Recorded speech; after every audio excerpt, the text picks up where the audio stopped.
Once upon a time, there were two princesses, and they liked to play outside in the sun. Snow White and Tiana. And their friend Kyle was a nutrition coach, and he always liked to make sure that they ate really healthy and they got enough vitamin D. That's the sunshine vitamin. And it was summertime, and you could see that it's summer because the sun is really high in the sky and their shadows are very short on the ground. And so we knew that the sun was helping their skin synthesize vitamin D. But wait a second, the pigment in their skin is different, and it actually impacts how much sun exposure they need. So Tiana has a lot of melanin, or that's the name of the pigment in our skins. So Tiana has a lot of melanin in her skin, and Snow White doesn't have very much at all. So Tiana needs about 2 hours of summer sun to make enough vitamin D that she needs. And Snow White, with less melanin in her skin, she needs about 15 to 30 minutes. That's really important to know. Now, if it was a cloudy day in the summer, they would have no shadows on the ground. They're not getting the sun. The atmosphere is now potentially or probably blocking the sun. Now the sun can't make vitamin D. So they're going to have to take a supplement that day, and we'll get into the doses in a minute. Okay, we back to the summer day. But then, now the seasons are changing. And look, watch what happens to our shadows on the ground when it's not summer anymore. It's now October. And the sun is lower in the sky. I know it's very hot in Toronto today. But look at the length of your shadow. And it's fun to play in our shadows and everything. And they're still having fun playing outside. But they're not making diddly squat vitamin D. The sun is not strong enough. The rays have to pass through a lot more atmosphere, and the little UVB rays that are going to make our vitamin D, they're getting blocked by the particles in the atmosphere. And so our friends are going to have to take a supplement. Now you can get a little bit of vitamin D from food, but like it's almost, I shouldn't even mention it because it's like irrelevant. It's like such small amounts. Mushrooms, fatty fish, butter, egg yolks, okay? But the amount that we need, and the recommendations are higher now than they used to be. We'll get into that in a minute.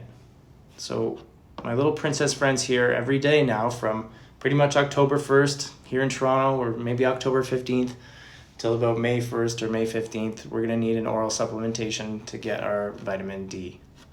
Oh, and I forgot to change my hats because it's winter time coming up. That's again how you know it's colder. You gotta wear a hat, different hat. Vitamin D, benefits. The list is long of benefits. Bone health, manages inflammation. It helps your immune system like in a huge way. It can fight cancer, multiple sclerosis, a number of other conditions.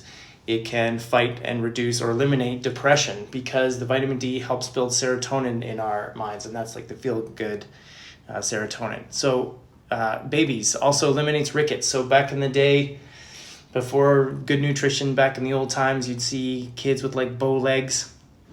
That's rickets. That can just be avoided through vitamin D. So you got to talk to your pediatrician about how much your baby needs, and like, is it in your formula, or is it in the foods that you're giving, or if it's a full breastfed child. I'm not clear on that, but take care of that with your little babies. Get them the vitamin D.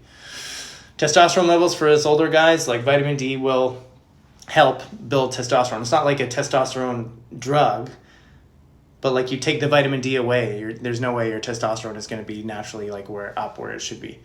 And then vitamin D can help with weight loss and body composition. And, you know, I don't even know if we know how that is, but you look at some of the studies and it's like, oh, these people got vitamin D and these didn't. And their body compositions are way different. Like vitamin D helps lean muscle retention and helps with fat loss.